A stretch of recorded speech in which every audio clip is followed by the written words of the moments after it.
All right, guys. I'll just say right now, if you guys are sensitive to language or any type of beta stuff like that, please just leave the video now. If I throw some cuss words out there, it's not on purpose. It's just how I talk. I wasn't loved enough when I was little. But here we got a 46, 47, 48 RE valve body tutorial. Now, contrary to popular belief, you can't just throw a shift kit in one of these valve bodies and fucking just have your way down the road. It more often than not doesn't work like that. So, in your valve body, you got valves. Now, when you know these Cummins owners, they don't change their filter for 200,000 miles in their trans. There's dirty fluid. So what happens with this dirty fluid is the valves, they cycle in and out constantly. You know, every time there's, the truck's driving. With contamination in the valve body, it just wears that shitty aluminum right out. So you get bore wear. So here's some common areas where they wear. And I highlighted some of the more common symptoms you'll have. Like when the four-spool switch valve, you got soft TCC apply, forward clutch drags and park. If you misadjust this, putting the valve body together. If you got a 1 to 2 shuttle, that's where it goes 1 to 2 and the 2 to 1, 1 to 2. That's what it could do. If you're adjusting your TV linkage, no matter what you do, you adjust your TV cable, you can't get later upshifts. You're gonna have war in your governor bore area. Throttle valve, you're gonna have really shitty. It's not gonna kick down when you mat it to the floor. It's not gonna downshift if you got throttle valve wear. Line pressure, plug and sleeve, poor line pressure control. That's something you'd check with a gauge. Your line pressure won't be where it should be. Delayed engagement, first thing in the morning. When you go to put it in drive, you got a 20-second period before it actually goes into drive. You got wear in your pressure regulator area, or no, you got wear, in your PR regulator. Now this is, even people that do vacuum test these, they skim over this part right here. It's very important to check, and check correctly. You got your overdrive section of the valve body. If you got a burned overdrive clutch, you don't know why, you don't see anything obvious in the in the trans, check this shit. No fourth gear, you got no lockup, you got TCC engagement issues, it's just acting weird, it's dragging randomly. Check this shit. Now, you should have a minimum of 15 inches of vacuum. We're gonna go over that in a second. Or if you just got no lockup at all. Now, here is probably one of the more important things to check. It's the limit valve housing. You got your torque converter, even if it's a triple disc, it slips under load. No line rise during TCC apply. That's when your pressure gauge will go from 130 to 185 as soon as it hits fourth and you're flooring it. Or if you just have 185 psi pressure at all times. But what this is called, this boost right here, that's when you go from 130 psi of line pressure to max line pressure. Whenever the converter's locked and you're matting it, it should have a boost of pressure. If you don't, that's that area. So, just going over that shit. So here we got a Transgo TFRE Pro kit.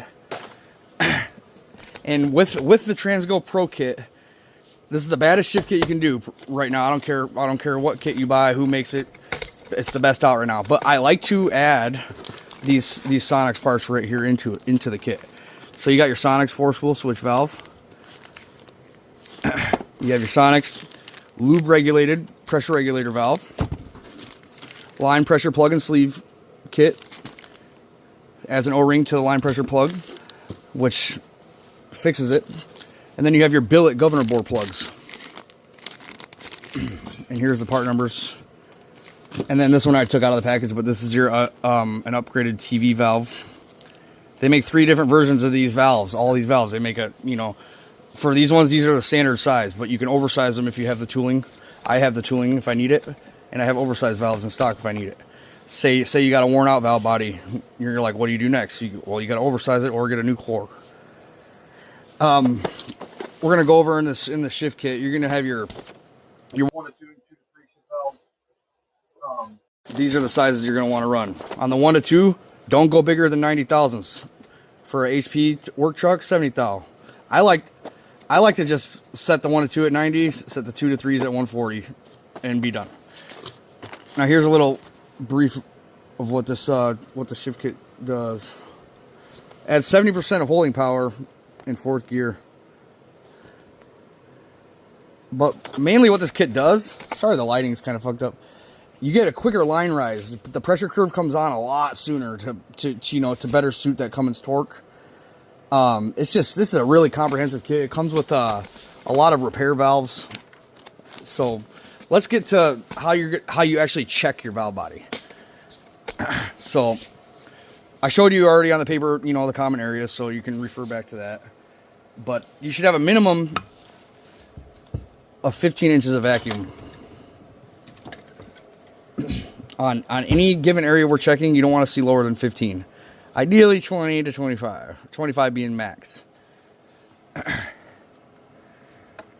Get the lighting a little better here for you. Sorry, I'm not prepared for this. All these videos are on the spot. I'm sorry. Fuck it. If you don't like it, unsubscribe. If you don't like the language, I'm sorry, you're not an alpha. People are like, oh my god, the language, I can't take it. Dude, are you fucking serious? You drive a Cummins and you're worried about fucking language? Jesus Christ. What are you, 7 years old? Anyway, obviously this is quite a bit of an investment if you're only doing one of these. There is a DIY version of this you can make. If anyone's interested in that, I'll drop you the link to make one of these for cheap at the hardware store, under 40 bucks. If you're wanting to invest in that, well, you better have 250 bucks for that, and then you better get a 3 CFM vacuum pump. Has to be at least 3 CFM. So anyways, you're going to fire up your vacuum pump, and then every time we use this, we calibrate it. We don't just assume it's calibrated, we calibrate it every freaking time. I'll show you how to do that. Fire it up. So, you see, we got our Sonics test plate here, obviously, but to calibrate it, we're going to pull this out. We got to let our shit warm up here. It's not doing something that ain't right here.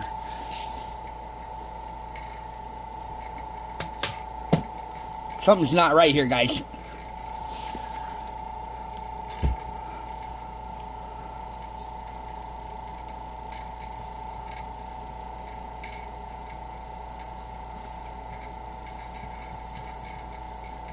I think our vacuum pump is cold.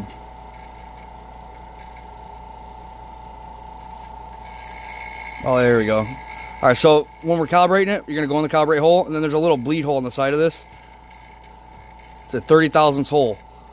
So we're going to go for a minimum of 5 when it's calibrating, and then when I plug it, it should go to 25. And it's a little past 25. So we're going to close it off or open it a little bit. Yep. If this isn't done every time, you could have incorrect readings. Fucking money, dude. So we're going to pull that out of the calibration hole. Bam. Go back to our Sonics test plate. It's a piece of acrylic with silicone on the bottom.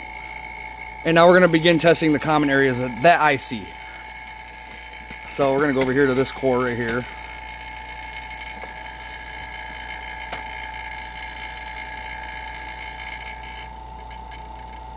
I accidentally hit the knob. Hang on. When I moved it. Yeah.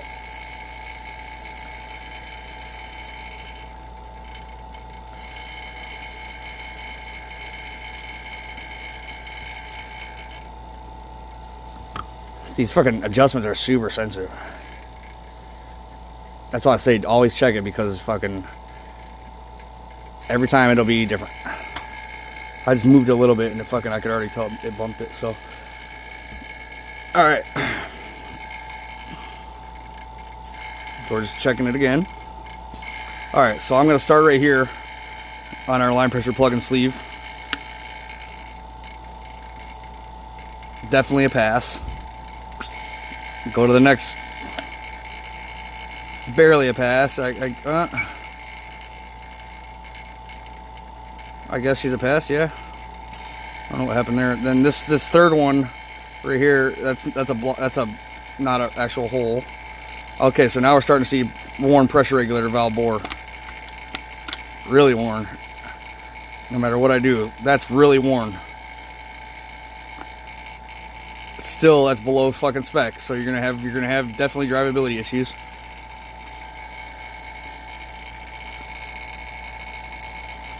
Definitely below spec. Way below spec.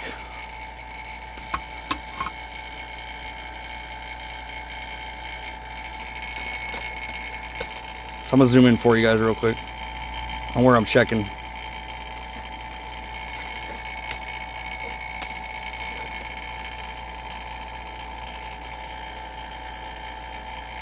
Now I gotta be careful not to get that hole like right here on you know, like don't block that hole off and get a false reading. I don't know why it's not, but if you do it wrong, you'll get a false reading. Check all these bores dry also. A wet bore will get you an inaccurate higher reading. So here's a big one. If you have delayed engagement, like this one definitely did, this area right here will do that. Now we're gonna check our force spool switch valve. Now, when you're checking that one right there, hold your finger over this hole. Otherwise you'll get an inaccurate reading. And that plate 3 bolt plate has to be on. Okay, so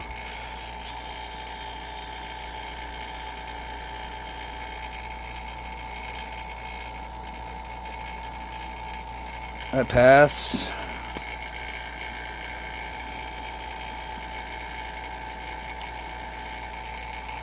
Doesn't pass. I believe these two you got to check it at the same time, so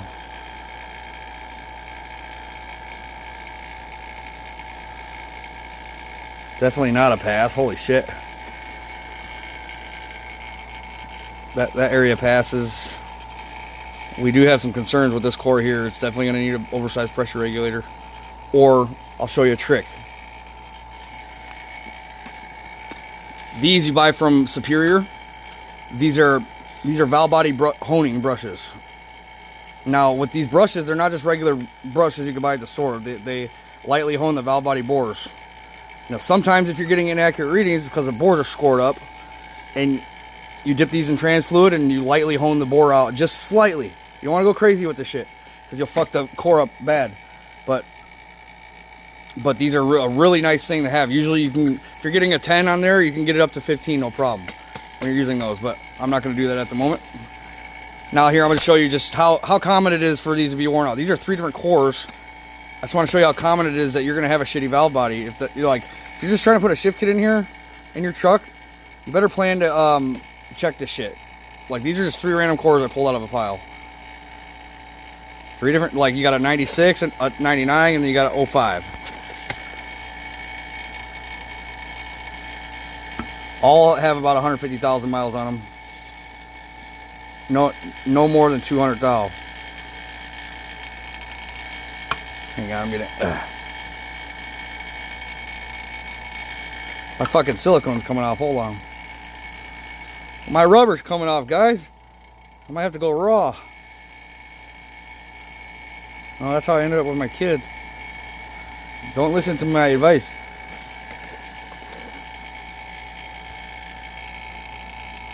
Not a pass. Not a pass.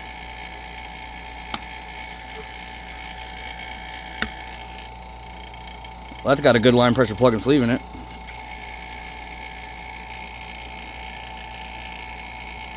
And not a pass.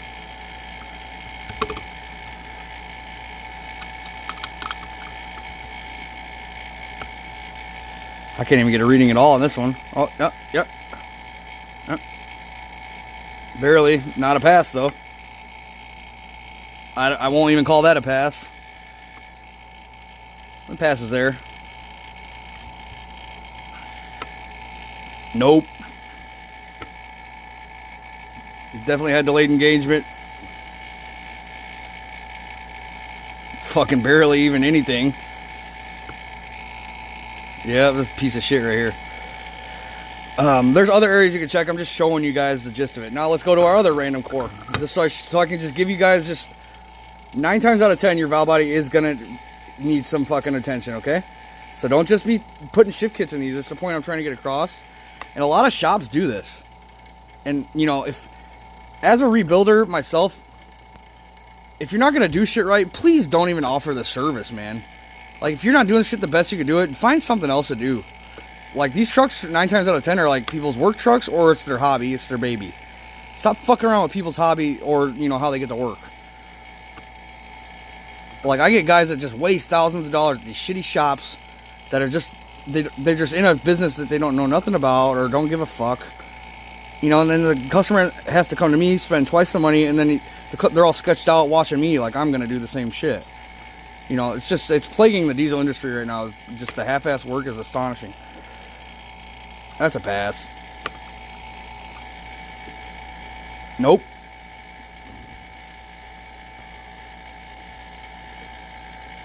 Fuck no. Yep. So you guys could see, like maybe 10% of these bores actually fucking pass the test. You know, but this Pro Kit comes with some fixes built into it to fix some of these worn out bores. So let me go here. Another thing I want to point out, when you're doing the Pro Kit, use your stock kickdown servo spring with the 4.2 lever. People misconcept this directions right here.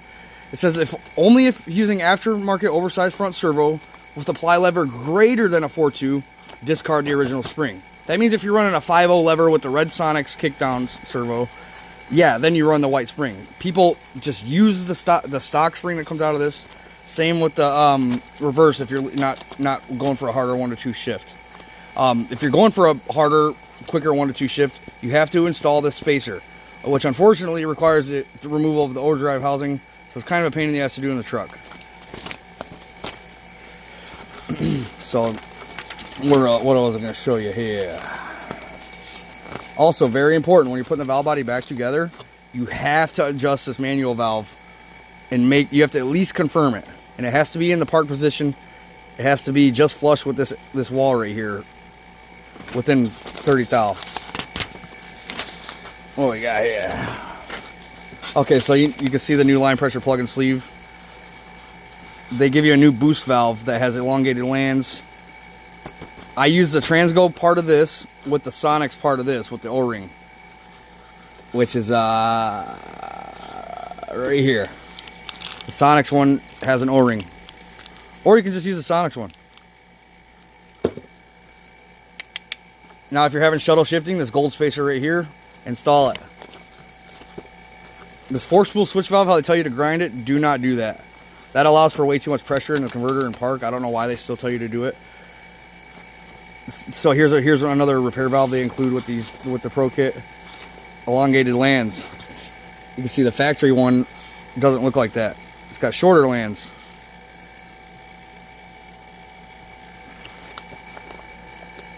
When you get the Sonics TV valve, so here you got your let me hold it so I don't drop it. You got your kickdown valve and sleeve.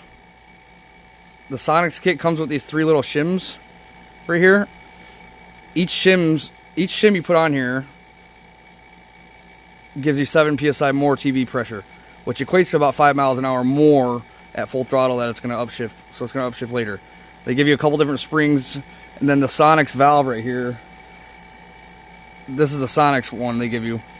Let me show you. They give you a spring if you have extreme wear on the far inner bore of your TV valve. And then if you shorten this, if you want a more sensitive kickdown when you mat the throttle, shorten that.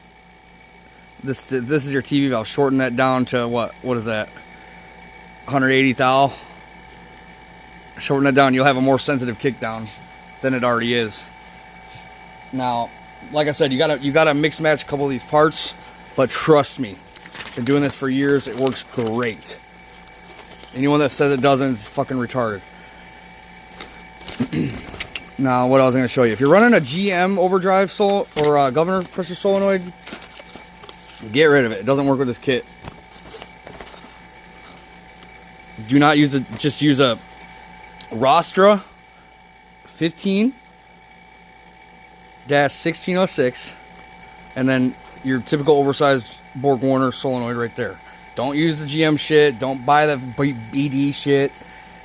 And then last thing right here, when you're running this Sonics lube regulator pressure regulator valve, do not run the spring seat right here, because that allows the valve to move in a way that this is designed to do without moving. So if you're running the Sonics valves, take out that spring that's flat on one side like that little washer. Take that shit out of there.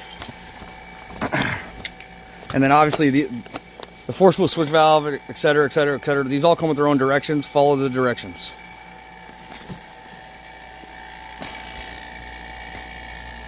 Following directions and listening to somebody's advice goes a long way, because these transmissions, you'll come to find out, nobody really wants to share information on how to build a performance one. Now, I'm telling you this because I went through this bullshit many years ago, and I went from being a performance engine builder to I do more transmissions than anything now, because I just got sick of fucking people keeping information, not telling you fucking. Every video on YouTube is going to show you how to tear one of these down, and it's going to be someone that barely knows what they're even doing with these. You know, they're they know just enough to be dangerous, and I don't know everything either, but I do this every day, and I know more than most people with this, and I've invested in a lot of shit. Looks like a mess here. It's my ADD. Okay. Now I got some Allison content coming. This is Seductive Blue by tropicalglitz.com. Alright guys, I just want to touch base back with you. I mentioned in the video that these precision or superior products makes this, they're called the bench buddy or valve body buddy, whatever the fuck. They're pretty much valve body hones. I'll drop a link for it, but before, you guys seen in the other video, none of these 3 cores passed. Now we got shit passing. So this is you got to test this one and this one together for the throttle valve. That one's a pass. Okay, now we're testing our line pressure plug and sleeve. Definite pass. It's going right in order.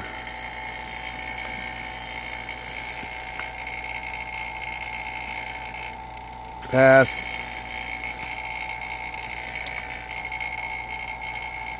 This is our pressure regulator valve. Now we're going to our switch valve.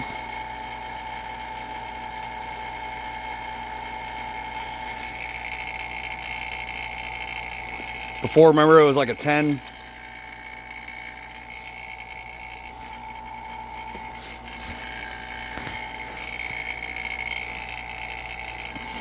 So these brushes polish the boards up pretty well.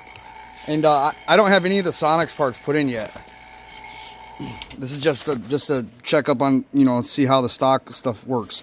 If I still couldn't get it to get enough vacuum, then I would put in the Sonics valves because they're brand new. And then if those didn't pass, then you'd oversize it. But like, you can see how these things wear. You can see all the wear on this pressure regulator valve. And that's just from fucking dumb Cummins owners, dude. Like, you have to change the fluid and filter every 25,000 miles, as well as adjust the bands. Kick down band, reverse band. So, I just want to show you guys that. And you got to be careful when you're testing with this. I forgot to mention. Say you're testing this bore right here and this bore. Say you're testing this first bore. If you block the second bore, like if you're testing it while blocking this bore, you could get a false reading. So it's hard to explain. But I forgot to mention that. Alright guys, last part of this video here, I just want to remind you guys to always check your overdrive housing. This is the overdrive section of your valve body. Not only is the main shit overlooked when you're vacuum testing this stuff. If guys even vacuum test this, usually they will not even bother vacuum testing the overdrive section. Now you got to ask yourself, why am I rebuilding, my transmission, or why am I going through the valve body to put a shift kit in it anyway? Probably because the transmission or the truck is not acting how you want it to. Now, just slapping a shift kit in it is not, more often than not, it's not gonna help, because a lot of guys, they skim over the core issues. Like, the main issues are so overlooked because it requires you to buy stupid shit. Like, you got to buy a fucking 3 CFM vacuum pump. You got to buy the Sonics $270 test setup. Guys don't want to do that if they're only doing this once, so they just slap a shift kit in this. Well, I have a truck here that I am going through the whole transmission. I actually have the transmission done. It's in the truck, but this is the valve body that came out of it, the overdrive section that came out of it. Well, this truck had a bad torque converter. Like it would just make a crazy noise at idle and drive, wouldn't move, you know. And I went through the whole trans. I couldn't really find the smoking gun until I got to this. No matter where you're testing on any of these valve body parts, it has to be 18 inches of vacuum or higher. I usually I'll let 15 slide, you know, but I like to see 18 or higher anywhere I'm testing. So I already calibrated this off camera.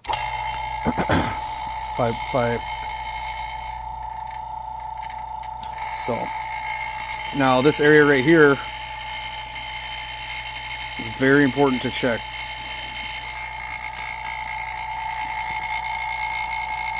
What do we got? Only 7.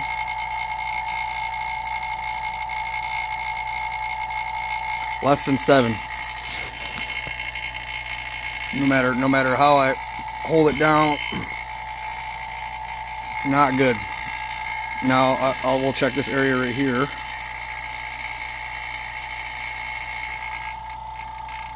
That's within spec, but it's falling off a little bit. That's okay, as long as it doesn't go below 15.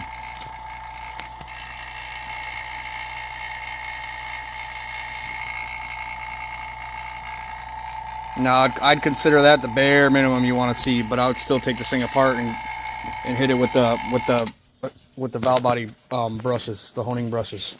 The problem is if you have a worn overdrive section or it's not passing, nobody makes any repair valves. Nobody makes oversized valves. Pretty much you either got to take it apart and clean it out with the precision or the superior brushes. They're pretty much like very fine honing brushes. You could try that, put it back together. I would go about 5 seconds on each bore, in and out with ATF lubricating the brushes. Put it back together, and if it still doesn't pass, you're gonna have to get a new overdrive section. There's no ifs, ands, buts about it. You're gonna put this damn thing back together, and you're gonna have the exact same issues you had when you took it apart. I hate to see it. You know, it's something that 90% of the guys doing these don't know. And I like to make it more aware because you guys can do this shit yourself. You don't have to buy a $1,000 valve body from all these big vendors, because they're not doing anything different than what what I'm showing you. They're starting with a core that passes vacuum. If it doesn't pass vacuum, they oversize the core, and they're putting in, you know, if it's an auto shifting valve body, they're putting in some type of kit. If it's a manual valve body, there's a little bit of trickery there, but I could show you guys how to do a manual valve body also without, there's multiple ways to skin a cat, but all these big companies, they're selling you a $1,000 valve body that's something you can do yourself for, under $500 if you really wanted to. There's a DIY way to make a vacuum test stand like this with just a trip to the hardware store, and then trip to Harbor Freight, get yourself a vacuum pump. I mean, you can get a vacuum pump for what, $130 for a good one. That's like a $40 eBay one right here, 3 CFM right off eBay. It's been working for 4 years. So say you got some time, get that off eBay, and then you can go to Ace Hardware. You can build a vacuum test setup like this for probably $30. You don't have to get the big money shit like you're looking at here. It's because I do a big quantity of these every day. I do it all day, every day. This is what I do. So that's why I have a Sonics bench. I should upgrade this fucker, but it's still chooching along. Even still has a Chinese oil in it, whatever. But I just want to show you guys this. You really gotta check it. You gotta check them. Otherwise, like if you're like me, you will be thinking about it. It'll be in the back of your mind. You'll lose sleep. You're like, oh, maybe it is the valve body worn out. It's gonna be. You can see how this valve body is darker. This is because it's a 03 through 07 48 RE upper housing. This is 02 and old, 96 through 02. This one's darker because it's hard anodized from the factory. If you can get your hands on a 03 to 07 48 valve body core, and then use this part of the valve body, you can use this part of the valve body on your 47 RE or 46 RE, and these are usually in a lot better shape than what you're going to find on these. Usually anytime I get one of these 96 to 02, you know, valve bodies that aren't anodized, they're gonna need some oversizing, which when you get into getting the tools to oversize these things, it's very fucking expensive. The Sonics, just to oversize this switch valve bore, dude, the Sonics tooling is like $200. Just to oversize the pressure regulator and the boost valve, $400 for the tooling.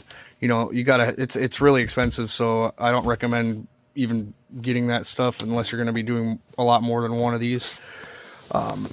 But if you can get your hands on a 48 upper housing, the only difference in the 48 valve body cores is the channel plate in the middle. And the way you know it's a 48 RE channel plate is if the part number ends in an AA, then that's a 48 channel plate, and then like the separator plate will have a well, you can't see this one's fucking neglected, but you can see right there. There's a little hole right there by the filter. That's how you know it's a 48 if you're not looking at the channel plate. But look at this guy. Talk about fucking something. They did something, or something happened there. Shit. Jesus. Look at the, like, that's straight up.